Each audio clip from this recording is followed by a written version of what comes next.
A conversation with Perumal Murugan sir. ನಡೆಸ್ಕೊಡೋರು Pavannan ಅವರು.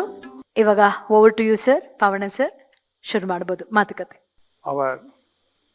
One of the important writers, Mr. Perumal Murugan, is on the dais. More than 30 years has been writing in various formats in Tamil, and he acquired nationwide very acclamation, and his works have been translated in various languages in India and in English also. One time his book in English was shortlisted in Booker Prize committee also. He is such a noble person, but he is very simple and friendly, and we are all friends to him since his first story was published. So he was one of my best friends. I am very happy to have a discussion with him in this panel in Book Brahma forum, along with my other friend, Mr. Gopalakrishnan, novelist. At the outset, I wish to thank Book Brahma organization for making these arrangements and providing this facility to have a close discussion one-to-one with our friend, Mr. Perumal Murugan. Now, I switch over to Tamil. Perumal Murugan நாம் அனைவரும் அறிந்த வகையிலே கடந்த 30 ஆண்டுகளுக்கு மேலாக தொடர்ந்து சிறுகதைகள், நாவல்கள், கவிதைகள், கட்டுரைகள், ஆய்வு நூல்கள் என பல களங்களிலே தொடர்ந்து இயங்கி வருகிற மிகப்பெரிய ஒரு எழுத்தாளுமை. அவரோடு இந்த மாலை பொழுதை ஒரு உரையாடலில் தொடங்குவது எனக்கு மிகவும் மகிழ்ச்சி அளிக்கிறது. பெருமாள் முருகன், வணக்கம். வணக்கம். முதல் கேள்வியை நான் தொடங்கி வைக்கிறேன். நண்பர் கோபாலகிருஷ்ணன் அடுத்த கேள்வியை அவர் ஆரம்பித்து வைப்பார். நீங்கள் இப்போ பணியிலிருந்து நிறைவு பெற்று விட்டீர்கள். பணி நிறைவு வயதுக்கு முன்னாலேயே உங்கள் பணியிலிருந்து விலகி இந்த எழுத்துலகத்திற்கு வந்திருக்கிறீர்கள். இருந்தாலும் கிட்டத்தட்ட ஒரு 40 ஆண்டு காலமாக உங்களுடைய எழுத்து வாழ்க்கை இருந்திருக்கிறது. உங்களுக்கு எந்த வயசில் முதல்ல எழுதணும்னு தோணுச்சு? அந்த நிமிஷம் உங்களுக்கு ஞாபகம் இருக்குதா? என்ன எழுதுனீங்க முதல்ல? அதை கேள்வியிலேருந்து தொடங்கலாம். அனைவருக்கும் வணக்கம்.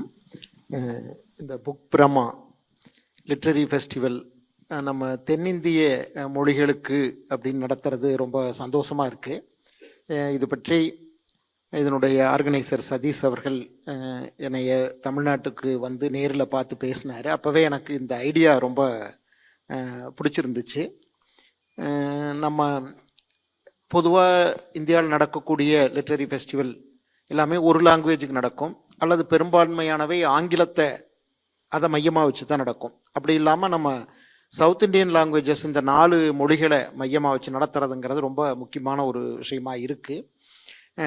அதுக்காக இந்த சதீஷ் அவர்களுக்கும் மற்றவர்களுக்கும் இதை ஒருங்கிணைப்பு செய்யக்கூடிய அனைவருக்கும் என்னுடைய பாராட்டுக்களை முதல்ல தெரிவிச்சுக்கிறேன். இந்த உரையாடலில் நான் ஒரு எழுத்தாளனாவது எழுத தொடங்கினது அதை பற்றி பாவனன் கேட்குறாரு. அது நான் நிறைய இடங்களில் சொல்லியும் இருக்கிறேன். பொதுவாக அது நம்ம சொல்லுவாங்க நதி மூலம் ரிஷி மூலம் கண்டுபிடிக்க முடியாதுன்னு. அது மாதிரி தான் என்னுடைய குடும்பத்தில் யாரும் எழுத படிக்க தெரிந்தவர்கள் கிடையாது. முதல் தலைமுறையாக நான் தான் பள்ளிக்கூடம் போனேன். எழுத படிக்க தெரிந்ததுங்கிறது எனக்கு தான். ஆனால் எப்படி இந்த மாதிரி ஒரு இலக்கிய ஆர்வம் வந்தது அப்படின்னு தெரியல எனக்கு. இப்போ அடுத்த தலைமுறையில் கூட எங்கள் குடும்பத்தில் யாரும் இந்த மாதிரி வாசிக்கிறவங்க இருக்கிறாங்களே தவிர எழுதுகிற ஆர்வம் உள்ளவங்க இல்லை. அதனால் அந்த மூலத்தை கண்டுபிடிக்கிறதுங்கிறது ரொம்ப கஷ்டம்தான். அநேகமாக எனக்கு ஒரு 8-9 வயசு இருக்கும்போது எங்கள் அப்பா ஒரு டிரான்சிஸ்டர் வாங்கிட்டு வந்தார். அந்த டிரான்சிஸ்டர் அதுவும் செகண்ட் ஹேண்டில் ஏதோ ஒரு இதில் அவருக்கு கிடச்சி வாங்கிட்டு வந்தார். அதில் தான் எனக்கு பலவிதமான விஷயங்கள் அறிமுகமாச்சு. அதில் எங்கள் பகுதியில் திருச்சி வானொலி ரொம்ப நல்லா கேட்கும். கோயம்புத்தூர் வானொலி அப்பப்போ கேட்கும். அதில் திருச்சி வானொலியில் சிறுவர் நிகழ்ச்சி, அதுவும் ஞாயிற்றுக்கிழமை பார்த்தீங்கன்னா 9 மணிக்கு, காலையில் 9லேருந்து 10 வரைக்கும் மணிமலர் அப்படிங்கிற தலைப்பில் சிறுவர் நிகழ்ச்சி நடத்துவாங்க. அதில் வந்து சிறுவர்கள் எழுதின கார்டில் எழுதி போட்ட பாடல்களை படிப்பாங்க, கதைகள் சொல்லுவாங்க, குழந்தைகளை கூப்பிட்டு அவங்கள கதை சொல்ல வைப்பாங்க. அதை கேட்டு தான் எனக்கு வந்து நாமளும் இது மாதிரி எழுதி போடலாம் அப்படின்னு எனக்கு ஒரு எண்ணம் வந்தது. அப்போ எங்கள் ஊருக்கு போஸ்ட்மேன் வந்து ஒரு 15 நாளுக்கு ஒரு முறை வருவார். எங்களது ரொம்ப உள்ளடங்கின ஒரு கிராமம். அதனால் ஒரு 20 கிராமங்களுக்கு சேர்த்து ஒரே ஒரு போஸ்ட்மேன் இருந்தார். எங்கள் போஸ்ட் ஆஃபீஸ் வந்து ரொம்ப தூரம். அவர் ஏதாவது வந்திருக்கிறது, மணி ஆர்டரு, இந்த மாதிரி லெட்டர்லாம் வந்திருக்கிறத எடுத்துக்கிட்டு ஒரு மாதத்தில் ஒரு 2 முறை தான் வருவார், எங்கள் ஊருக்கு வருவார். அப்போ அவர் பையிலேயே போஸ்ட் கார்டு, கவர் எல்லாம் வச்சுருப்பார். யாராவது வேணும்னா கொடுத்து வாங்கிக்கலாம், போடுறதுக்கும் அவர்கிட்ட கொடுப்பாங்க. இப்படி அப்போ அந்த மாதிரி அந்த அறிமுகம் இருந்ததுனால நானும் அவர்கிட்ட கார்டு வாங்கி இந்த மணிமலர் நிகழ்ச்சிக்கு சும்மா 4 வரி 8 வரி அப்படின்னு சொல்லிட்டு எழுதி அவர்கிட்ட கொடுத்து விடுவேன். பாட்டா கதையா? பாட்டு. ஆமாம், பாட்டு தான். நான் முதல்ல பாட்டு, கவிதை இதுதான் வந்து ரொம்ப வருஷம் நான் எழுதிட்டு இருந்தேன். கதைக்கெல்லாம் வந்தது கொஞ்சம் பின்னால் தான். ஆமாம், அப்படி எழுதும்போது நீங்கள் பார்த்தீங்கன்னா சும்மா பூனை பற்றி, நாய் பற்றி, பள்ளி பாட புத்தகங்களில் வரக்கூடிய சிறுவர் பாடல்கள் இருக்கு பாருங்க, அதை மாடலாக வச்சுக்கிட்டு அந்த மாதிரியெல்லாம் எழுதி போடுவேன். அப்போ அது சில வாரங்கள் வந்து அதில் நான் எழுதுனதை வாசிப்பாங்க, பேர் சொல்லி வாசிப்பாங்க. அதை கேட்கும்போது ரொம்ப சந்தோஷமா இருக்கும். ஆமாம், அப்படித்தான் நான் வந்து எழுத வந்தது. அப்புறம் உயர்நிலை பள்ளிக்கு இதுக்கெல்லாம் போகும்போது தமிழாசிரியர்களுடைய அவங்களுடைய ஒரு தூண்டுதல் வந்து முக்கியமான காரணம். அவங்க என்னுடைய தமிழாசிரியர்கள் நிறைய பேர் வந்து எனக்கு இந்த மாதிரி வாசிக்கிறதுலையும் எழுதுறதுலையும் ஆர்வம் இருக்குது அப்படிங்கிறத தெரிஞ்சுக்கிட்டு அவங்க நான் எழுதுகிற கவிதைகளை திருத்தி தருவாங்க. அப்புறம் பள்ளி சார்பாக கவிதை போட்டிகளுக்கு அனுப்ப ஆரம்பித்தாங்க. அப்படித்தான் நான் வந்து அதை வளர்த்து கொண்டேன். For the sake of audience, just I brief the reply given by Perumal Murugan in English. See, I asked a first question to him at what age he started writing, because since 40 years he has been writing. So just be curious, for a curiosity's sake, I asked him that question. He replied, he was exactly not remembering that time when he started writing, but he told that a transistor purchased by his father and gave to him, the occasion only prompted him to come to know about the external words. In those days, the nearest Trichy radio station was broadcasting program for children at particular times, so every weekly once. So he used to listen that weekly programs, and in the weekly programs, children from other parts of the state were participating by writing letters to them, some poems, some brief stories. So after coming to understand the modality of the broadcasting, he purchased some cards and he wrote some few children poems and sent to the station.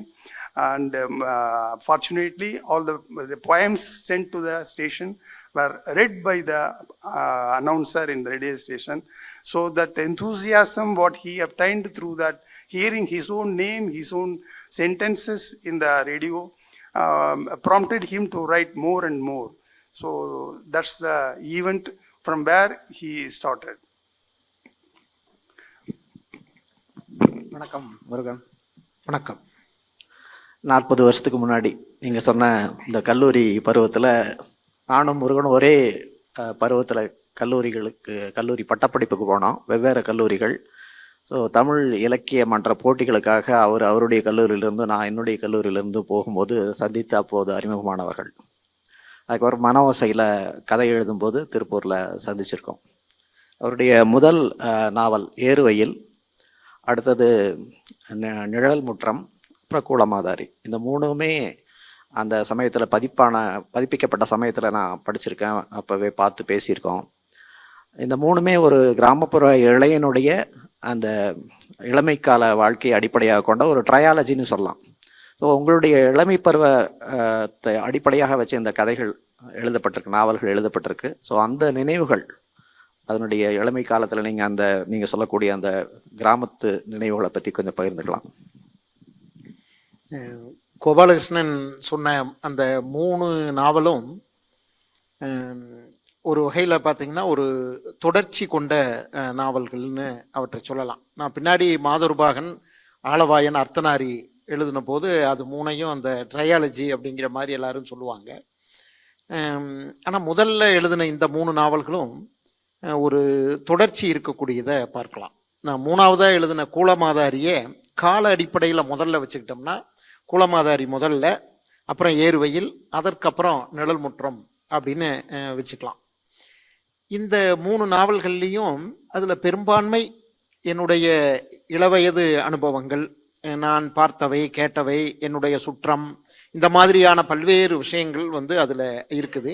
அப்புறம் அந்த காலத்து வாழ்க்கை, அந்த சமூக வாழ்க்கை, ஒரு விவசாயம் சார்ந்த ஒரு சமூக வாழ்க்கை வந்து எப்படி அப்படிங்கிறது இருக்குது. அதுலேயே ஒரு சிறு அளவுக்கு நிலம் வைத்திருக்கக்கூடிய விவசாயிகள், அவர்கள்கிட்ட வேலை செய்யக்கூடிய தலித் மக்கள், இவங்களுக்கு இடையேயான உறவு, இந்த விஷயங்கள் வந்து இருக்குது. இது எல்லாமே என்னுடைய இளவயது அனுபவங்கள் சார்ந்து எழுதுனது தான். இந்த கூலமாதாரி நாவலை நீங்கள் எடுத்துட்டிங்கன்னா, நான் வந்து என்னுடைய 12 வயசு வரைக்குமான ஒரு வாழ்க்கை, அதில் நான் பார்த்தது தான் அது. என்னுடைய 12 வயசுக்கு அப்புறம் என்னுடைய நான் வாழ்ந்த இடம், அந்த களம் எல்லாமே வந்து மாறிடுச்சு. அந்த காலம் இருக்கு பாருங்க, அப்போ வந்து பெரிய இன்னைக்கு இருக்கிற மாதிரியான போக்குவரத்து வசதிகள்லாம் இல்லாத ஒரு காலம். எங்கள் குடும்பம் பார்த்திங்கன்னா ஒரு விவசாய நிலத்துக்குள்ளே தனியாக குடியிருந்தோம். அது மாதிரி ஊர் அப்படின்னு, அது ஊரோடான தொடர்பு எங்களுக்கு பெருசாக கிடையாது. ஊருக்கு போகணுன்னா ஒரு 2 கிலோமீட்டர் நடந்து போகணும். அந்த மாதிரி சொந்த ஊரே அப்படி தான், நிலத்துக்குள்ளே தான் நாங்கள் வந்து வசித்தோம். 4 குடும்பம் நாங்கள். எங்கள் தாத்தா பாட்டி தனியாக அவங்க ஒரு வீடு, அப்புறம் எங்கள் அப்பா அவர் மூத்தவர், எங்கள் சித்தப்பா 2 பேருடைய குடும்பம். நான் பிறந்து இருக்கும்போது 4 குடும்பமும் தனித்தனியாக இருந்தாங்க. அதற்கு முன்னாடி எங்கள் கடைசி சித்தப்பாவுக்கு திருமணம் ஆகிற வரைக்கும் ஒரே கூட்டு குடும்பமாக இருந்ததா எங்கள் அம்மா சொல்லுவாங்க. ஆனால் நான் பிறந்ததுக்கப்புறம் பார்த்தா 4 குடும்பமும் தனித்தனியாக, ஆனால் ஒரே பகுதியில் தான் நாங்கள் வாழ்ந்தோம். எங்கள் நிலம் வந்து மேட்டுக்காட்டு விவசாயம், அதாவது மானாவாரின்னு சொல்கிறது, வானம் பார்த்த பூமி. மழை பெஞ்சா விவசாயம், இல்லைன்னா இல்லை. அதனால் இப்போ எங்கள் தாத்தாவுக்கு இருந்த நிலங்களை 4ஆக பங்கிடும்போது, எங்கள் தாத்தாவும் பாட்டியும் அவங்களும் கொஞ்சம் நிலம் வச்சுக்கிட்டாங்க. 4ஆக பங்கிடும்போது போதலை, அதில் வரக்கூடிய வருமானம், அதில் செய்யக்கூடிய வேலை, குடும்பம் நடத்துறதுக்கு போதலை. அதனால் எங்கள் அப்பா சித்தப்பா இவங்கெல்லாம் வந்து வேற வேலை செய்ய வேண்டியதாச்சு. விவசாயம் பார்த்தீங்கன்னா எங்கள் பகுதியில் பெண்களும் நல்லா விவசாய வேலைகளில் ஈடுபடுவாங்க. அதனால் வீட்டு பெண்களே விவசாய நிலத்தை பார்த்துக்கிற அளவுக்கு அவ்வளவுதான் நிலம். அப்போ ஆண்கள் வந்து வேற ஏதாவது வேலை செஞ்சு சம்பாதிக்கணும் அப்படின்னு இருந்துச்சு. அப்போ என்னுடைய அப்பா வந்து சோடா கடை, அதை வந்து அவர் தேர்ந்தெடுத்தார். அவருக்கு ஒரு சின்ன வயசில் கொஞ்ச நாள் போனது மூலமாக அந்த வேலை பழக்கமாச்சு. அவர் வந்து சோடா கடை, ஒரு சின்ன சோடா கடை நடத்தினார். எங்கள் இன்னொரு சித்தப்பா வேன் ஓட்டுறதுக்கு போனார். அந்த காலத்தில் சந்தைக்கு வேன் ஓட்டுவாங்க, மக்களை கூப்பிட்டு போகிறதுக்கு. இப்போ இருக்கிற மாதிரி டவுன் பஸ் வசதியெல்லாம் இல்லை. சந்தை நடக்கிற நாளில் மட்டும் வேன் வந்து கூட்டிகிட்டு போயிட்டு கூப்பிட்டு வரும். அந்த வேன் ஓட்டுற வேலைக்கு அவர் போனார். இன்னொரு சித்தப்பா மாட்டு வண்டி, அது பாறை வண்டின்னு சொல்லுவாங்க, அந்த வண்டி ஓட்டுற வேலைக்கு போனார்.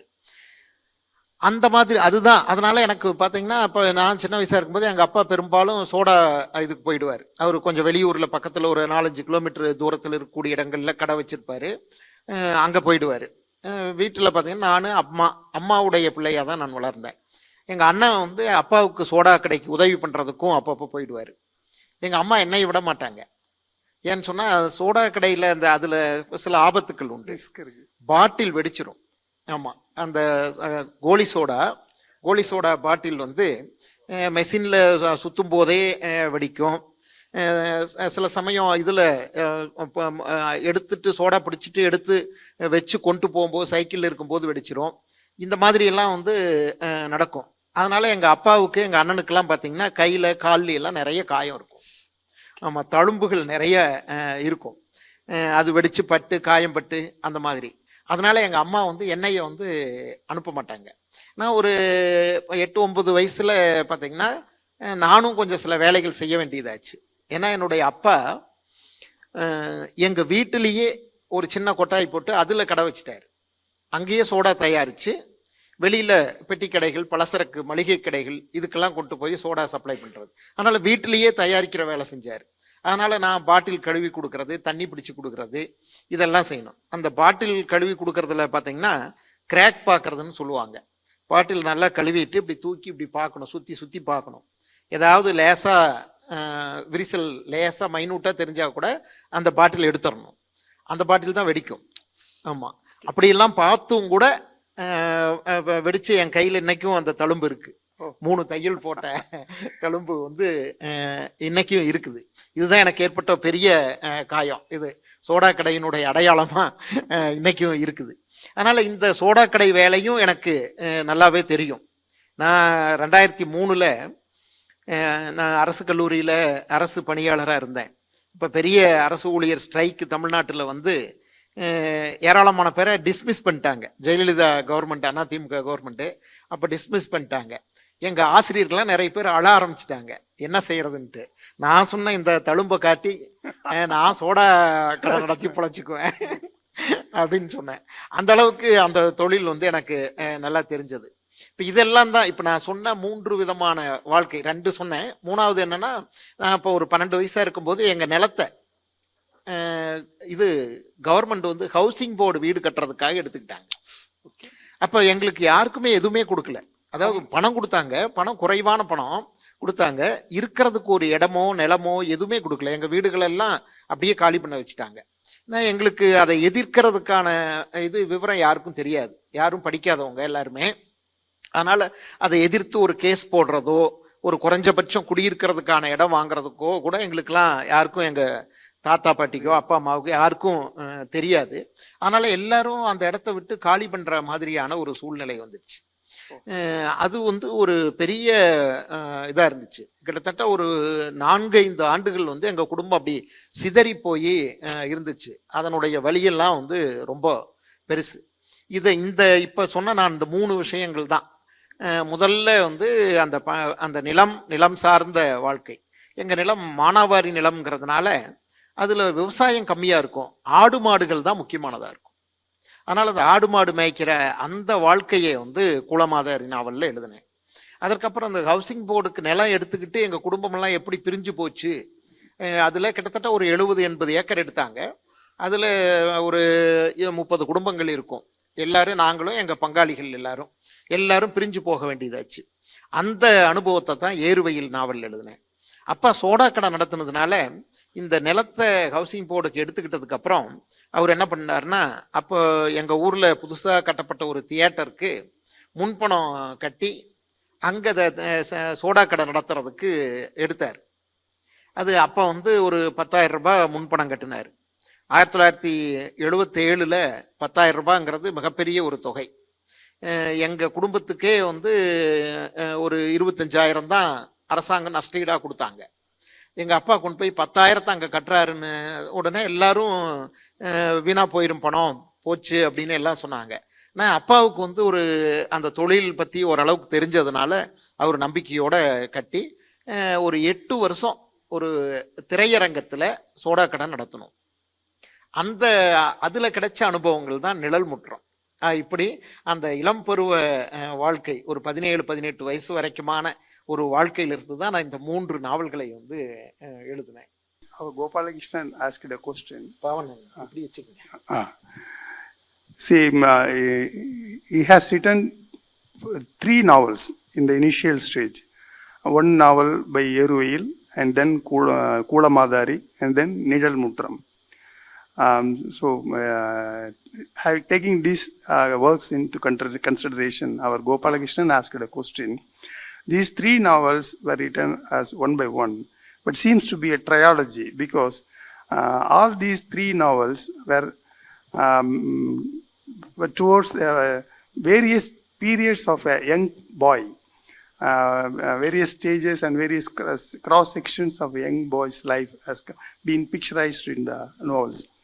So, what are all the experiences which motivated them motivated our Perumal Murugan to write these novels? So that was a question raised by our Gopalakrishnan. And for them, he has given a very big detail about his boyhood days experiences and his village life. And in brief, it is like that.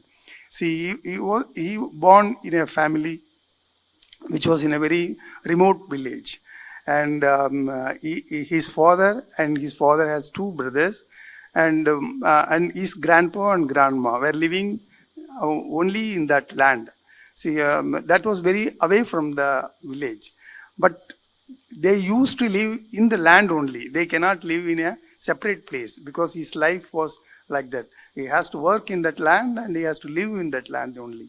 So these the four families, his grandpa family and his family and his father's brothers' families. These four families comprised of some members were residing in the same land, and they were doing agriculture in the same land. Agriculture means that there was no rain in that area. So when rain comes, only that crops can be cultivated there. So mainly only the cows and goats only they used to raise in that land.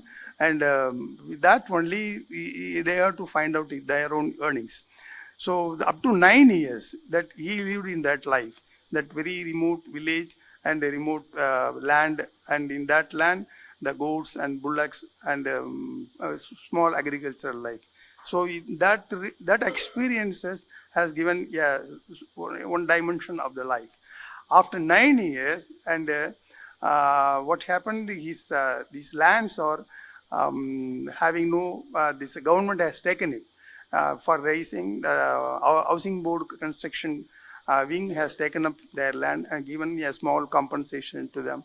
But because all were uneducated and they were not having any knowledge to make a suit in the court and get the enough compensation, they have vacated the land and accepting the small compensation. It was very difficult to lead the daily day-to-day life. So they have to find a new way of life, new way of work. So everybody has to find out a new job. And his father has chosen to run a small soda factory. Factory means not a big factory. He was the only manager, he was the only worker, and he was the only distributor. Whole and soul single person was managing that. One machine, he has to produce sodas and packing in the bags and carrying that to the shops and distribute. Everything that his father only has to do it. So in a similar way, his other brothers also were doing small petty works and drawing day-to-day life wages. And this life has become to 9 to 12 years. So after 12 years, see what happened in his area, one small theater has come up. So in the theater, normally we know that some soda selling shops will be there. So that is in that soda theater, he has remitted some surety amount of some 10,000 rupees and he has taken a shop on tender basis. And that his father has taken the shop and he was running it for some years. So which had given a small amount of relief to them, and it gave one good earnings. That is after 12 years. So up to the age of 7 years, one part of life, and 7 to 9 years, one part of life, 9 to 12 years, another part of life. And these experiences he gained through these various stages of life had given a very big experiences in his art, and those experiences only were condensed in these 3 novels. That is first one, Kula Madari, that is his friendship with a small young Dalit boy, worked along with him in that field. That and his friendship and associated stories were dealt in that story. And another, Nidal Mutram, that completely in the soda shop's life. That is, his father was running that soda shop in theater, and he was assisting with his father, and he gained the experiences through the shops and through the cinema stalls and the co-workers in the cinema stalls. That experiences is described in that another novel.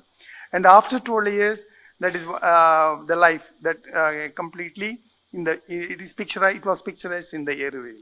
So his experiences he got through the various stages of the lives were become the good inputs for the first 3 novels, which was made as a trilogy, whatever Gopalakrishnan told. That was the reply given by him. Okay. So my question towards him, see, அவரு சொன்னார், இப்போ நீங்கள் அந்த 3 நாவல் உங்களுடைய சொந்த அனுபவத்தினுடைய பின்னணியில் வந்திருக்கு அப்படிங்கிறத புரிஞ்சிக்க முடியுது, ட்ரையாலஜி. இதுக்கு அடுத்து வரக்கூடிய நாவல் இருக்குல்ல, கங்கணம் இருக்குது, அதுக்கு அர்த்தநாரி, ஆளவாயன், மாதுருபகன், இதெல்லாம் வரும்பொழுது வேறு விதமான ஒரு அனுபவத்துக்கு போயிடுறீங்க. உங்கள் சொந்த அனுபவத்திலேருந்து வேறு விதமான அனுபவங்களை நீங்கள் ஒரு உள்ளடக்கமாக வச்சு அந்த நாவல்களை எழுதுறீங்க. இந்த ஷிஃப்ட் எப்படி உங்களுக்குள்ள அது செய்யணும்னு தோணுச்சு, இல்லை ஏன் அது அந்த மாதிரியான ஒரு வகைமைக்குள்ள நீங்கள் போனீங்க? அந்த தொடக்கத்தில் பொதுவாக எழுத்தாளர்கள் தொடக்கத்தில் எப்போதுமே சொந்த அனுபவங்களை மையமாக வச்சு எழுதுவாங்க. அடுத்தடுத்த காலத்தில் எழுதுகிற பயிற்சி இதெல்லாம் ஒரு தைரியம் வந்துருச்சுன்னா மற்ற வாழ்க்கையை எழுதலாம். அந்த மாதிரியான இந்த நாவல்கள்லாம் எழுதி கொஞ்சம் சிறுகதைகள் இதெல்லாம் எழுதுனதுக்கப்புறம் எனக்கு அப்படியான ஒரு தைரியம் வந்துச்சு. அதில் முதல்ல நான் அப்படி வெளியில இருந்து எழுதுனதுன்னா கங்கணம். அதுவும் கூட அந்த நாவலை கூட ரொம்ப வெளியிலன்னு சொல்ல முடியாது. அந்த நாவல் எழுதுகிற எண்ணமானா எனக்கு எப்போ தோணுச்சுன்னா, நான் எந்த நாவலுமே எழுதாத ஒரு ஸ்டூடெண்டாக இருந்த காலத்தில் தோணுனது கங்கணம் நாவலுக்கான ஒரு கரு. அதுக்கப்புறம் நான் கிட்டத்தட்ட ஒரு 20 வருஷம் கழிச்சு தான் அதை எழுதினேன். 1980களில் தமிழ்நாட்டில் பெண் சிசு கொலை பற்றி பெரிய பேச்சு நடந்தது. மதுரை பகுதியில் உசிலம்பட்டி, அங்கே அந்த பகுதியில் பெண் சிசு கொலை, இது எருக்கம்பால் அரளி விதை அரைச்சி ஊற்றி பெண் குழந்தைகளை கொண்டுடுறாங்க அப்படின்ட்டு.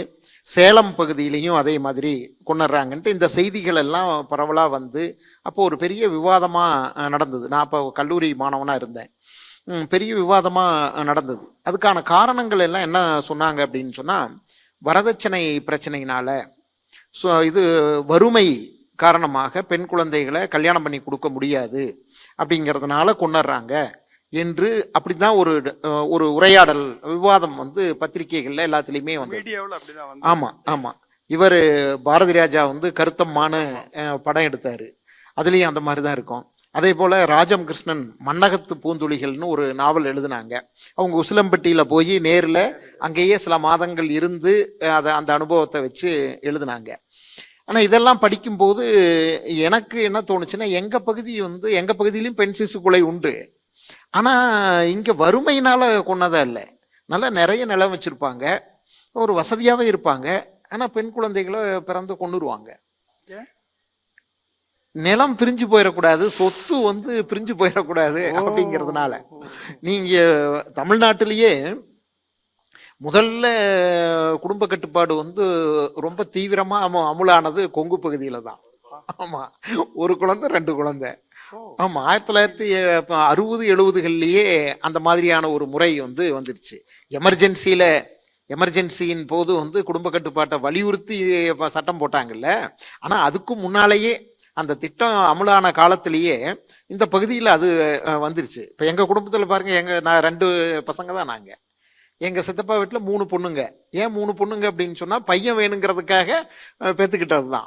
அதனால் அது அப்படி அமலாச்சு. அதனால் சொத்து, இப்போ நான் சொன்னேன் பாருங்க, முதல்ல எங்கள் தாத்தாவுக்கு 3 பசங்க, அப்போ அத்தை ஒருத்தங்க, அப்போ 4 பேருக்கு எங்கள் போது பிரிஞ்சு போகுது. அந்த நிலத்தை வச்சு வாழ முடியாது. இப்படி இருந்ததுனால என்ன பண்ணுவாங்கன்னா, பெண் குழந்தைகள்னா நம்ம நகை போடணும், இது பண்ணணும், ஏதாவது நிலத்தை விற்க வேண்டி இருக்கும் அப்படின்னு சொல்லிட்டு, வேண்டாம், பையன் இருந்தால் ஒரு பையன் போதும், ஒரு பெண் போதும், 2 பெண் அடுத்தடுத்து 2 பெண் குழந்தையா இருந்ததுன்னா 2வது பிறக்கிற குழந்தைய கொண்டு வருவாங்க. அதனால சொத்து இருக்கக்கூடிய, இப்ப நமக்கு சொல்லும் போது அப்படி இருக்கு, ஆனா உண்மையில ரொம்ப கொடூரமான ஒரு விஷயம்தான். அப்புறம் இன்னொன்னு என்ன பார்த்தேன் அப்படின்னா, இப்போ இதில் இந்த அரளி விதையை அரைச்சி ஊற்றுறது, நீங்கள் கருத்தம்மா படத்தில் பார்த்தீங்கன்னா அது ஒரு பெரிய ட்ராமா போல் வரும். அதுக்குன்னு ஒரு கிழவி இருப்பாங்க, அவங்க அரளி செடியெல்லாம் அங்கங்கே ஒரு குழந்தைய கொண்ட இடத்துலையும் இது பண்ணி வச்சு அப்படியெல்லாம் ஒரு ட்ராமா போல் இருக்கும். அதெல்லாம் ஒன்றும் கிடையாது. எங்கள் ஊரில் எங்கள் மக்கள் இதுக்கெல்லாம் அந்த காலத்திலேயே நல்ல டெக்னிக் கண்டுபிடிச்சி வச்சுருந்தாங்க. ஆமாம், பிறந்த குழந்தை பார்த்திங்கன்னா நேராக தான் இருக்கும். இல்லைங்களா? இப்போ இந்த வண்டில் ஒரு வகையான வண்டு திரும்பி மல்லாக்க விழுந்துருச்சுன்னா அது கவிழ முடியாது இல்லைங்களா? பறக்கும்போது அது வந்து சில சமயம் மல்லாக்க அப்படி விழுந்துரும். ஆமாம், அது திரும்ப முடியாது. ஏன்னா அதுக்கு கொஞ்சம் வயசான உடனே உடல் பெருத்துரும். அதனால் ஸ்ட்ரென்த்தை பயன்படுத்தி திரும்ப முடியாது, பறக்க முடியாது. அப்படியே கடந்து எறும்பெல்லாம் அரித்து அப்படியே செத்து போயிடும். அது மாதிரி இருக்கும். ஆனால் பிறந்த குழந்தை என்ன செய்வாங்கன்னா, வீட்டுக்குள்ளே படுக்க வச்சுருக்காங்க, அப்படி கவுத்து போட்டு கதவை சாத்திட்டு வந்துடுவாங்க. கவுத்து போட்ட முகம் இப்போ ஒரு இதில் துணியில் தலையணையில் அழுந்தி மூச்சு விட முடியாமல் இறந்து போயிடும். திரும்ப முடியாது குழந்தையினால. குழந்தை வந்து தவழ்றதுக்கு கவிழ்றதுக்கு 3-4 மாதம் ஆகும்ல பிறந்த குழந்தை. இது பிறந்த உடனே அப்படி திருப்பி போட்டு அந்த குழந்தை தன்னை இதுதான் இந்த மாதிரியான ஒரு இது. அப்புறம் இன்னொன்று பார்த்தீங்கன்னா, நெல் இது பண்ணுவாங்க. நெல் ஒரு 2 நெல்லை வாயில் போட்டு பால் ஊற்றிடுவாங்க. இந்த நெல் போய் தொண்டையில் அடைச்சிக்கும். பிறந்த குழந்தைக்கு பார்த்தீங்கன்னா அப்படி நூல் மாதிரி தான் தொண்டை இருக்கும். நீங்கள் நெல் போய் அடைச்சிக்கும், மூச்சுக்குழல் அடைச்சதுன்னா மூச்சு விட முடியாது. இது மாதிரியான இது. அப்படி நான் இப்போ இந்த செய்திகளில் வர்றது, ஊடகங்களில் இருக்கிறதுக்கும் எங்கள் பகுதியில் நடக்கிறதுக்குமான வித்தியாசம் எனக்கு வந்து தெரிஞ்சுது. அதனால் இது வேறையாக இருக்குதே அப்படின்ட்டு நான் இதை பற்றி எழுதணும்னு அப்போவே எனக்கு எண்ணம் வந்தது. ஆனால் அப்புறம் வேறு வேறு காரணங்கள்ல அப்படியே தள்ளி போயிடுச்சு. நான் இந்த நாவலை 2006 எழுதினேன். அப்போ எழுதும்போது அந்த அந்த காலத்தில் பெண் சிசுக்களை குழந்தைகளை கொன்னதனுடைய பாதிப்பு வெளிப்பட ஆரம்பித்த காலம். எல்லா ஊர்கள்லையுமே எல்லா வீடுகள்லையும் ஊர்கள்லையும் பார்த்தீங்கன்னா, ஆமாம், திருமண வயதில் பையன்கள் அதிகமாக இருப்பாங்க, பெண் குழந்தைகள் ரொம்ப குறைச்சலாக இருக்கும். இது ஒரு சமூக பிரச்சனையாக இன்னைக்கு வரைக்கும் இருக்குது. அது நீங்கள் அதுக்கப்புறம் 90க்கு அப்புறம் இந்த ஸ்கேன் வந்தது பாருங்க. ஸ்கேன் வந்த போது முதல்ல இது ஆண் குழந்தையா பெண் குழந்தையான்னு சொல்லிடுவாங்க. அப்போ இந்த சொல்லக்கூடாதுங்கிற சட்டம் இல்லை. அப்போ நீங்கள் 5வது மாதத்தில் அந்த பாலினத்தை கண்டுபிடிச்சிட முடியும் ஸ்கேன் மூலமாக. 5வது மாதத்தில் கருக்கலைப்பு பண்ணிடுவாங்க. அப்படி நிறைய நடக்கும். இந்த கருக்கலைப்புனால மிகப்பெரிய கோடீஸ்வரரான டாக்டர்கள் ஏராளம் எங்கள் ஊர் பகுதிகளில் உண்டு. எல்லாமே உங்க ஊர் தான் உதாரணம். ஆமா, முன் உதாரணமா இருக்கு. அதனால இந்த விஷயங்கள்லாம் எனக்கு இதை நான் 2006 இது தொடர்ந்து நான் கவனிச்சுட்டே வந்த விஷயம். 2006 இதை எழுதலாங்கும் போது அப்போ வந்து எல்லாம் பசங்க திருமணத்துக்கு வயசுல இருப்பாங்க, ஆனால் பெண் கிடைக்காது. இந்த மாதிரியான பிரச்சனை வந்துடுச்சு. அதனால நம்ம நேரடியாக பெண் சிசு கொலையை எழுத வேண்டாம், அதனுடைய பாதிப்பு அதை எழுதுவோம் அப்படின்னு சொல்லி தான் கங்கணம் எழுதினேன். கங்கணம் இப்போ எழுதின போது அது என்னுடைய சொந்த அனுபவம் இல்லை அப்படின்னு சொன்னாலும் எனக்கு சுற்றி இருக்கக்கூடிய பல பேருடைய அனுபவமாக இருந்தது.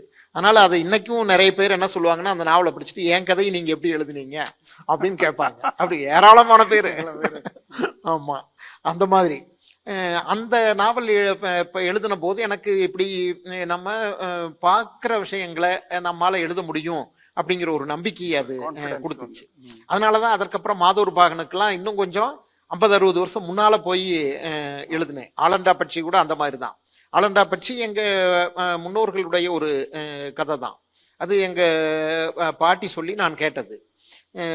1950களில் இடம்பெயர்ந்தவங்க எங்க ஊர்ல இருந்து இடம்பெயர்ந்து ஒரு 40-50 கிலோமீட்டர் 100 கிலோமீட்டருக்குள்ள இடம்பெயர்ந்து போனவங்க.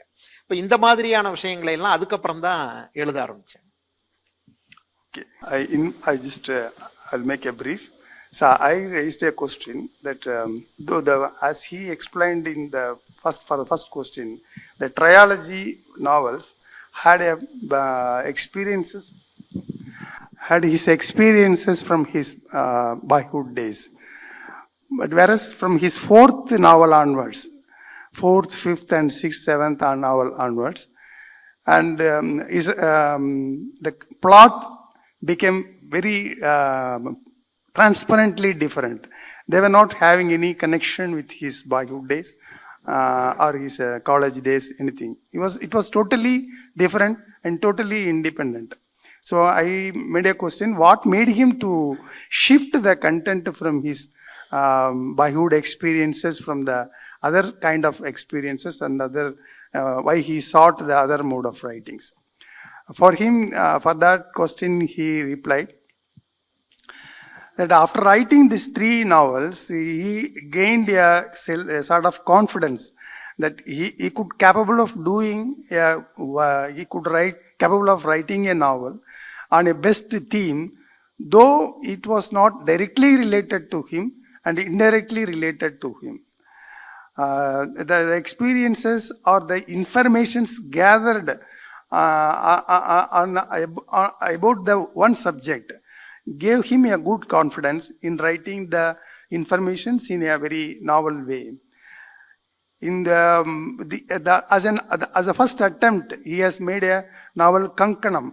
That was his 4th novel. Though it was not related directly to his way, personal life or his any experiences in any way, that novel was a very successful novel, which dealt about a boy. He could not find a partner for his life more than 35 years, I think, 35, 40 years. Since 25 years, he has been searching for a partner. And all his juniors were getting married. However, this boy could not get married for want of a girl. So such sort of a pain was explained in that novel. So what he replied for that question was, see, in 70s, there was a program given by our country, and it has been implemented throughout the country, family planning. But in that, family planning was controlling 2 children for a family. But this was the plan of government. But plan of a village was typically different, and particularly from his own native place.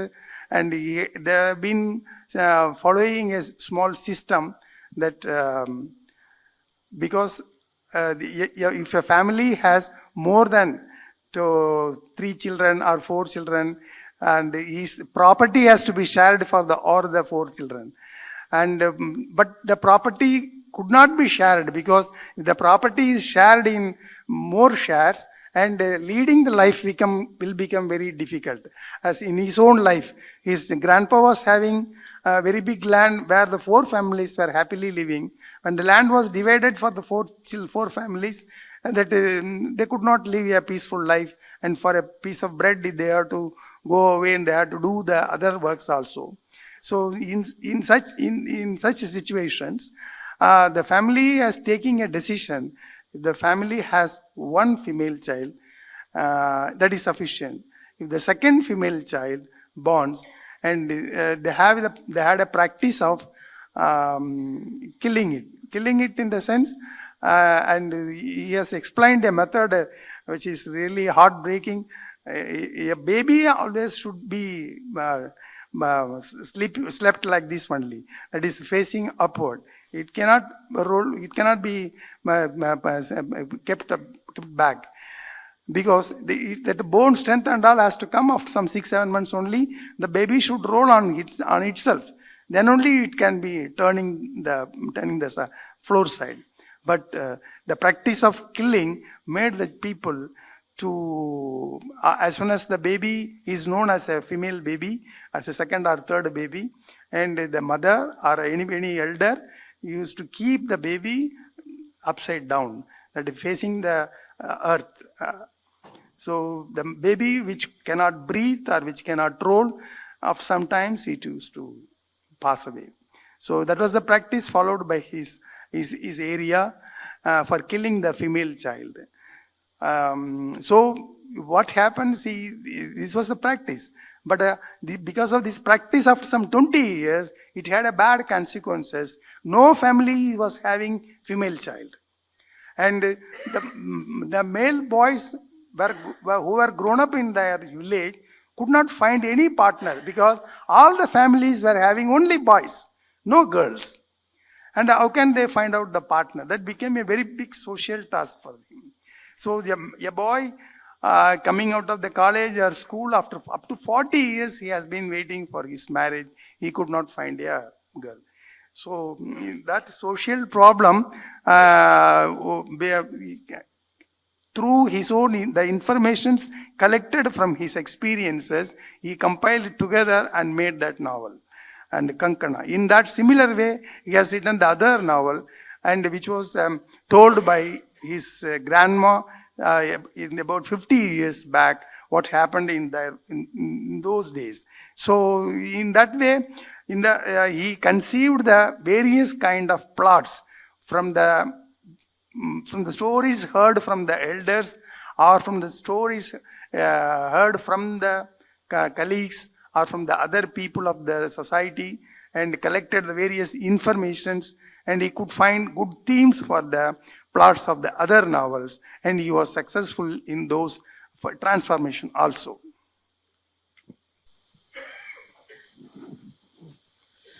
எண்பதுகளில் நாம் வாசிக்க தொடங்கிய அல்லது எழுத தொடங்கிய காலகட்டம் தமிழில் சிறுபத்திரிகைகள் இருந்த காலகட்டம். தீவிர தமிழ் இலக்கியங்கிறதே சிறுபத்திரிகையின் வழியாகத்தான் உருவாகி வலுப்பெற்றது அந்த ஒரு 20 வருட காலம். இப்போ கடந்த 15 ஆண்டுகளாக இந்த ஊடகம் இது மாறிடுச்சு. இன்னைக்கு அச்சு சிறுபத்திரிகைகள் அப்படிங்கிறது கணிசமான அளவில் குறைஞ்சிருச்சு. இணைய வழியான பத்திரிகைகள் தான் இருக்குது. எழுதுவதும் கூட நிறைய பேர் அந்த பிளாக் அல்லது தனியான அவங்களுடைய இணையதளம் இந்த மாதிரியான வகைமைகளில் எழுத தொடங்கிட்டாங்க. இப்போது தீவிர இலக்கியமே அப்படிப்பட்ட ஒரு நிலையில தான் இருக்குது. இப்போ இந்த ஊடக மாற்றம், இந்த தொழில்நுட்ப மாற்றம் அப்படிங்கிறது இலக்கியத்தில் எந்த விதமான மாற்றங்களை அல்லது செல்வாக்கை செலுத்தி இருக்கிறது அப்படின்னு நீங்கள் யோசிக்கிறீங்க? அந்த பத்திரிகைகள், அச்சு பத்திரிகைகள் மட்டும் வந்துக்கிட்டு இருந்த காலத்தை விட இப்போ இணையம், இதில் வந்து இதழ்கள் வர்றது, அதில் பிளாக்ல எழுதுறது, இந்த மாதிரியான வாய்ப்புகள் வந்ததை நான் இலக்கியம் ஜனநாயகப்பட்டிருக்கிறதா தான் நான் பார்க்குறேன். ஏன்னா இப்போ நான்லாம் என்னுடைய முதல் கதை பிரசுரமாகிறதுக்கு வெகு காலம் காத்திருக்க வேண்டி இருந்துச்சு. ஆமாம், கணையாளியில் வந்தது. மனவாசையில் அதுக்கு அடுத்து வந்ததா? இல்லை, ஆமாம், அடுத்தது தான். கணையாளியில் தான் முதல் சிறுகதை என்னுடையது வந்தது. அப்போ வந்து ரொம்ப முக்கியமான இலக்கிய பத்திரிகை இல்லை அது. அதில் ஒரு கதை வர்றதுக்கு முன்னால் நான் ஒரு 100 கதையாவது எழுதியிருப்பேன். ஆமாம், அந்த மாதிரி காலம். அசோகமித்திரன் ஆசிரியராக இருந்தார். நானும் அந்த கதை தான் முதல்ல அனுப்புனேன்.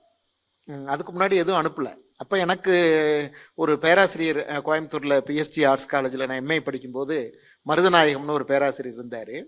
அவர் இந்த மாதிரி நவீன இலக்கியம், சிறுபத்திரிகைகள், அப்போ வர எல்லா பத்திரிக்கையும் சந்தா கட்டி வாங்கிட்டு இருந்தார். அவர்கிட்ட ஏராளமான புத்தகங்கள் இருந்தார், எனக்கு படிக்க கொடுப்பாரு.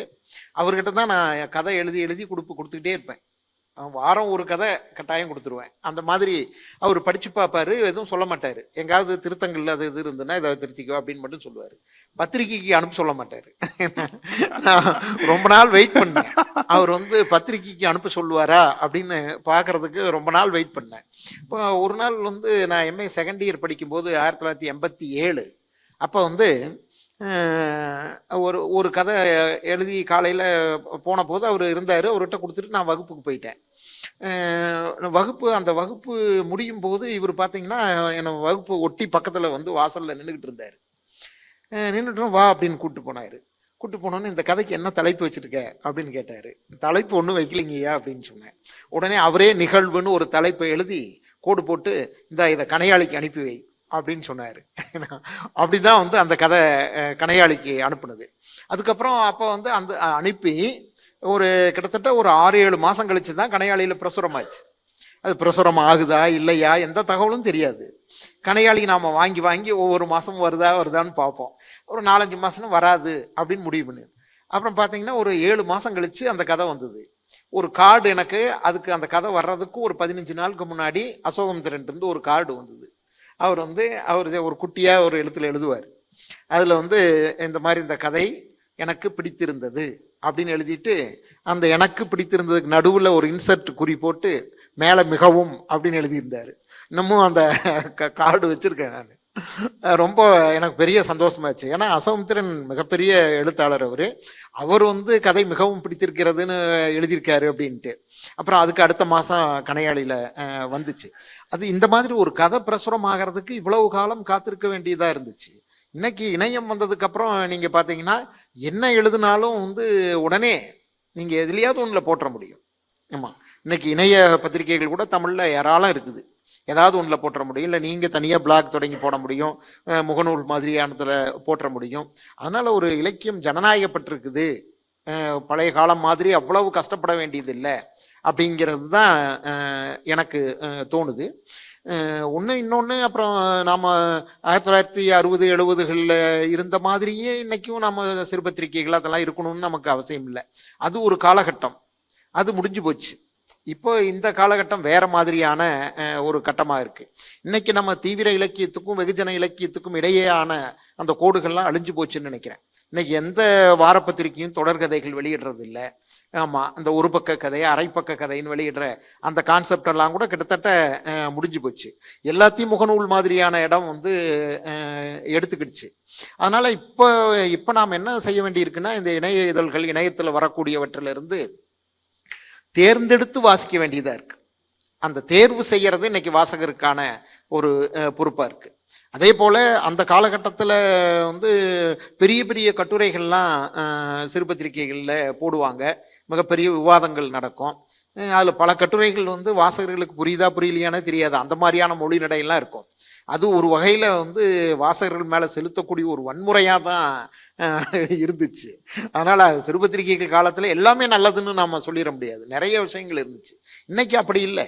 இன்னைக்கு எத்தனை ஒரு 4 வரி எழுதுனா கூட அது உடனே வாசகருக்கு புரியுமா அப்படிங்கிற பார்வையெல்லாம் வந்துருச்சு. இன்னைக்கு தொடரை ஒரு காம்ப்ளெக்ஸ் சென்டென்ஸில் எழுதுனா கூட என்ன இவ்வளவு நீளமாக ஒரு தொடர் எழுதுறாங்க அப்படிங்கிற கேள்வியெல்லாம் இன்னைக்கு வந்துருச்சு. மொழியிலேயே அப்படி பெரிய மாற்றம் இந்த தொழில்நுட்பத்தினால வந்துருச்சு. அதனால இதுல நிறைய பாசிட்டிவான அம்சங்கள் இருக்குது. அதைத்தான் நாம இப்ப பார்த்துக்கணும்னு நினைக்கிறேன்.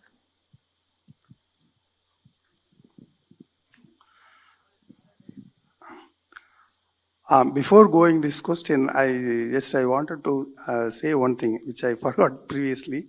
Our Gopalakrishnan and our Perumal Murugan, both were of the same age group, and they were studying their graduation in various colleges. And he was studying in another college, and he was studying in another college, but at the same time, contemporary students. And in those days, literary competitions will be held in the district-wise or state-wise. For that, the competitions, they used to represent their colleges, and in those days itself, they were friends. They were writing stories from their college days onwards. And our Perumal Murugan used to write his stories from his college days itself. I'll come later. And what he asked a question, that is in Tamil has a tradition that that is breaking the commercial magazines' influence in the readership, and they have created a Little Magazines tradition. Little Magazines tradition had some values for the literature, and in order to inculcate the values of the literature among the readers and develop as new generations in the readers, and the Little Magazine tradition has started.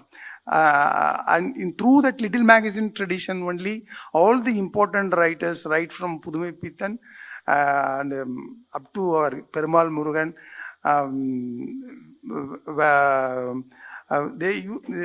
up to Perumal Murugan, more than 100 writers wrote in those tradition, come out of that.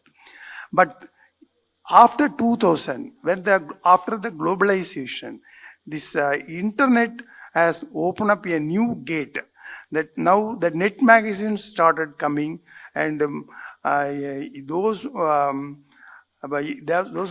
are interested in writing, they can open themselves a new blogs and write their literary pieces. So now these internet opportunities through these net magazines and blogs have replaced the Little Magazines. Now there is no Little Magazines. Even commercial magazines don't publish the short stories and all. Now every magazine has published some half a page or 1 page or 2 page stories only. Even a 100-page book consists only 2-page stories. They allot only 2-3 pages. And in that situation, how you are seeing how you visualize the literature can be developed through this internet world development, replacing the Little Magazine tradition? That was the question asked by our Gopal.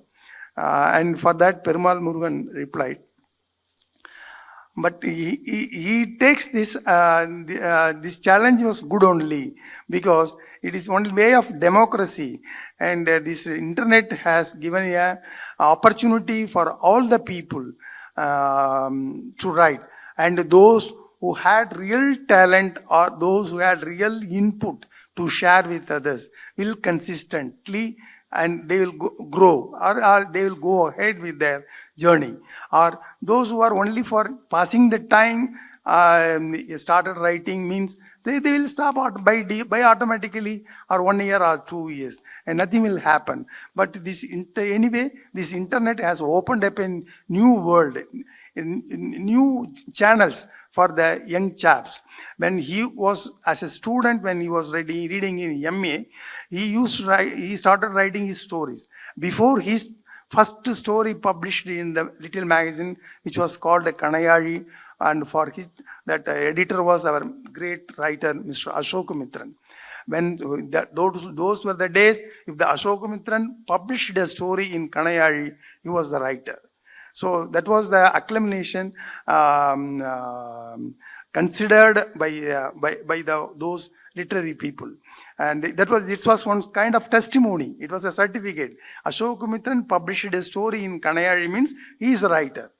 But it was more or less it was the history also. 100% his selection was successful, and in that way, before his first story published in Kanayali, he wrote 100 stories. More than 100 stories he has written, and all his 100 stories, and he had a professor friend in Coimbatore, and he used to send all the stories for his reading. And after reading, he used to suggest some corrections, but he never asked him to send it to any magazine. But when this first particular story was written and sent to him, after reading the story, that professor suggested him, what was the title you have given him? Then he explained about the title. And he himself took a pen and wrote the title, and he suggested him to send the story to Kanayali. The Kanayali means a ring, which was the title of that magazine. Still it is coming now. And it was editor, for that the editor was our Ashok Mitran.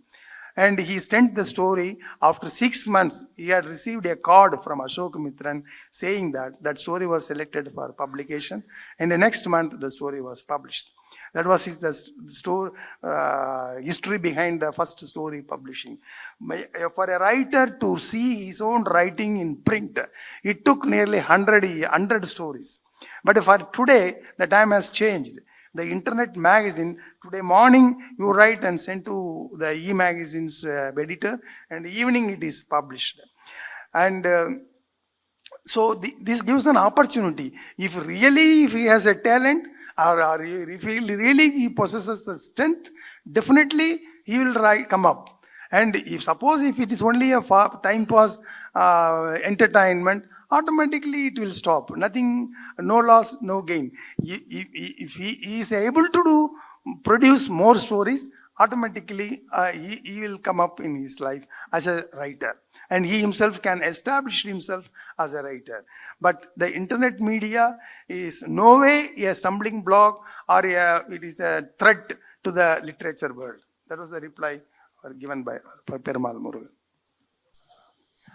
From my side, என்னுடைய கேள்வி என்னன்னா, நீங்கள் வந்து சிறுகதையில் ஆரம்பிச்சிருக்கீங்க, அதுக்கு பேரலாக கவிதை எழுதிருக்கீங்க, அப்புறம் நாவல் எழுதிருக்கீங்க, கட்டுரை எழுதுறீங்க, ஆய்வு நூல்களும் எழுதுறீங்க. இப்படி வெவ்வேறு வடிவங்கள்லேயும் நீங்கள் வந்து ஒரு ஆர்வத்தோடு தொடர்ந்து இயங்கிட்டு இருக்கீங்க. இதை எப்படி நீங்கள் பேலன்ஸ் பண்ணுறீங்க, இந்த மாதிரி வெவ்வேறு வடிவங்களில் எழுதுறதுக்கு?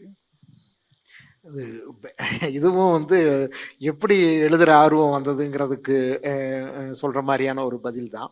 சில விஷயங்கள் வந்து தோணும் போதே, மனசில் தோணும் போதே அது கவிதைக்கானது, சிறுகதைக்கானதுங்கிற மாதிரி ஒரு வடிவம் மனசுலேயே தோணும்.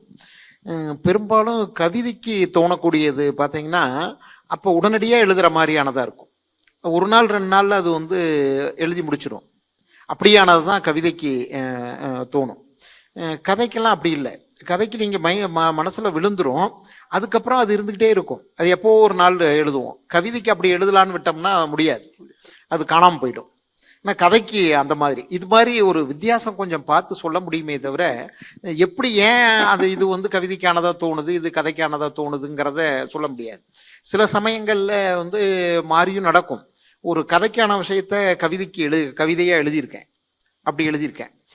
அதே போல் வந்து ஒரு நாவலாக எழுத வேண்டியது ஒரு சிறுகதையாக கூட எழுதியிருக்கேன்.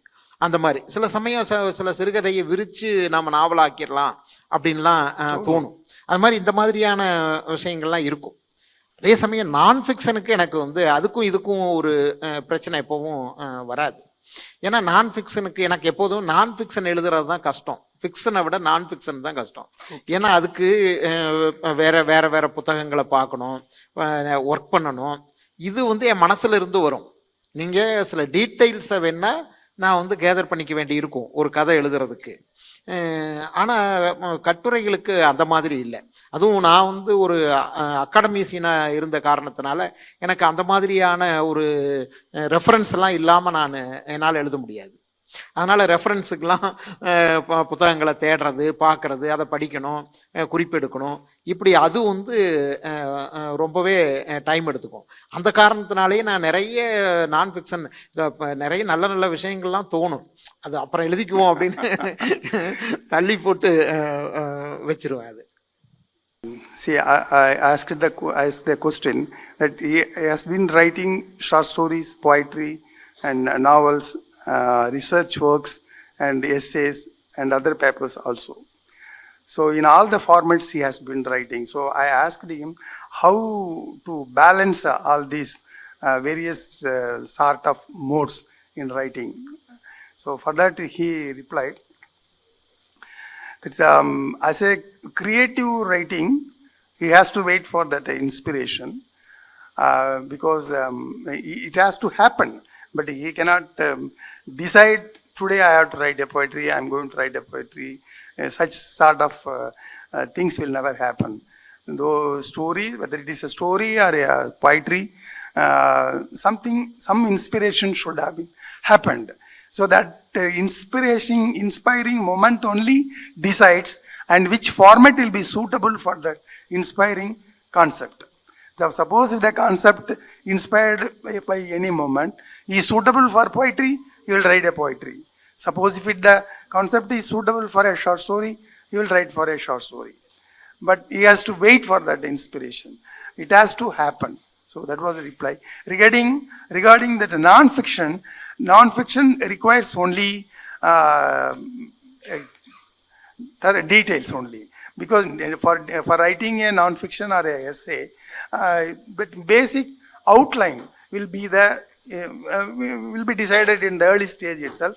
Only thing for correctness, he has to check up with various other references from the books. So that's only taking some time. Otherwise, it is only a mental work. So writing non-fiction is easier. But whether writing fiction or story or a poem, it is only, it has to decide on its own. He cannot decide the format or about that method also. That was the reply to him. One more question, a small question. And with that, we will come to an end. நீங்கள் Tamil MA, அதுக்கப்புறம் தமிழ் பேராசிரியர், அப்புறம் கல்லூரி முதல்வராக இருந்திருக்கீங்க. So மாணவர்களுக்கு தமிழ் கற்பித்திருக்கீங்க இல்லையா? இந்த அனுபவத்தில் இன்றைக்கி இருக்கக்கூடிய சூழலில் இருக்கக்கூடிய தமிழ் கல்வி, தமிழ் பள்ளிகள்லையும் சரி கல்லூரிகள்லையும் சரி, அதை கற்றுக்கொள்ளக்கூடிய மாணவர்கள், அவங்களுடைய வாசிப்பு பழக்கம், இந்த மாதிரியான நிலைமை வந்து தொடர்ந்து கவனிச்சுட்டு இருப்பீங்க. இது மாறுவதற்கான சாத்தியங்கள் எதுவும் இருக்கா? அல்லது எது செஞ்சால் இது வந்து இப்போ இருக்கக்கூடிய நிலையிலிருந்து மாறுபடக்கூடிய வாய்ப்புகள் இருக்கு? இது வந்து ரொம்ப ஒரு சமூகவியல் ஆய்வு சார்ந்து தான் இதுக்கு பதில் சொல்லணும். நமக்கு ஒரு காலத்திலையுமே இலக்கிய கல்வியை சமூகம் வந்து உயர்ந்ததாக கருதியது கிடையாது. அது ஒதுக்கப்பட்ட ஒன்றாகத்தான் இருந்திருக்கு. இன்னும் சொல்லப்போனால் இலக்கிய கல்வி மீது ஒரு தீண்டாமை நிலவுகிறது அப்படின்னு தான் சொல்லுவேன் நான். நீங்கள் இப்போ நமக்கு கிடைக்கக்கூடிய ஆதாரப்படி 19ஆம் நூற்றாண்டில் உவே சாமிநாத ஐயர் தமிழ் படிக்கணும் அப்படின்னு அவர் முடிவு பண்ணுறாரு. ஆனால் அவங்க இது குடும்பம், அவங்க சொந்தக்காரங்க எல்லாம் அதுக்கு எதிராக தான் இருக்காங்க. நீ சமஸ்கிருதம் படி, சமஸ்கிருதம் படித்தா நீ கதா காலட்சேபம் இதெல்லாம் பண்ண முடியும், இப்போ தெலுங்கு படித்தா இசையில் பாட முடியும், கணக்கு பிள்ளையாகலாம், இப்படி கணக்கு படித்தா கணக்கு பிள்ளையாகலாம், இப்படி எல்லா சப்ஜெக்டும் தமிழ் படிக்காத அப்படிங்கிறாங்க. இன்றைக்கு வரைக்கும் அதுதான் நிலைமை, இலக்கிய கல்விக்கு அதுதான் நிலைமை. அப்போ நீங்கள் தமிழ் படிக்கக்கூடிய வரக்கூடிய மாணவர்கள் இருக்காங்க பார்த்தீங்களா, அவங்க வேற எந்த பாடமும் கிடைக்காம கடைசி நிலையில் வேற வழி இல்லாமல் தமிழ் இலக்கியம் சேருவாங்க. அப்போ அவர்களுக்கு நான் இலக்கியத்தை கற்றுக் கொடுக்கறதுங்கிறது ரொம்ப ரொம்ப கஷ்டம்.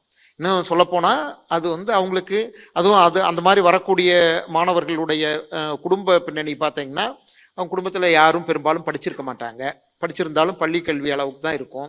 அவங்களுக்கு இந்த கல்வி பற்றியெல்லாம் எதுவும் தெரியாது, ஏற்கனவே தமிழாக படிக்கிற அப்படின்னு கேட்டிருப்பாங்க. அவங்களுக்கும் அதை பற்றி உயர்வான எண்ணம் இருக்காது, ஏதோ ஒரு டிகிரி 3 வருஷம் அப்படிங்கிற மாதிரி தான் வருவாங்க. அந்த மாணவர்களுக்கு நீங்கள் இலக்கிய ஆர்வத்தை ஊட்டணும். அது கல்லில் நார் உரிக்கிற ஒரு கதை தான்.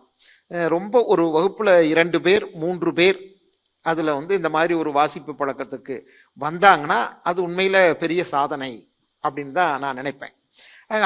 அதுக்கே பெரிய முயற்சி எடுக்கணும், நிறைய முயற்சிகள் எடுத்தோம்னா தான் ஆகும். பெரும்பாலான ஆசிரியர்கள் அதை எடுக்க மாட்டாங்க, அவ்வளவெல்லாம் நாம் சிரமப்படணுமா அப்படின்னு சொல்லிட்டு.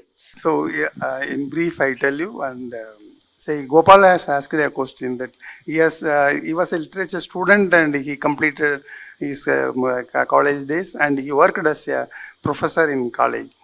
And what's the difference he finds today's young generation showing interest towards the literature? For that, Murugan told that nowadays studying the literature is having no market value, and no parents or no society as encouraging any student to read it. And after passing all these hurdles, only boys come to as a last chance he comes to the literature courses. And in the courses also they show very less interest, and if they show interest only they will excel in the literature. And it is a social question. It's not a answer to be made by a single person. It's a question to be faced by the society and to be answered by the society. That was the answer given by him. And with this we come to a conclusion, and we will conclude this session. And on behalf of our Perumal Murugan and Gopalakrishnan, we thank our Book Brahma for providing this opportunity to share our views with our audience. Thank you. Thank you. Thank you. Thank you very much. Thank you, Mr. Perumal Murugan, Mr. Gopalakrishnan and Mr. Pavannan for the most insightful discussion. Romba nandri, sir. I would also like to thank our session partner, Vidyarthi Bhavan, Basavangudi, Bengaluru. Extending my thanks to the partners for the day. Platinum partner, Ramaya University, University of Applied Science. Golden partner, ELSITA, Elshia, Karnataka Tourism. Silver partner, Pali Institute, Kalaburgi, Prarthana World School. Associate partner, MG Motors, Sapna, SALT, Sheshadripuram Educational Trust, Kaveri Hospital, Selco, Siri, Kaveri Emporium, Asharana, Alvas, Andolana, Ankita Pustaka, Bhavani, Blossoms, Harivu Books, Kambada Kone, Polestar, Shraddhas, Tallurs, Tescom, Vidyarthi Bhavana and She SR.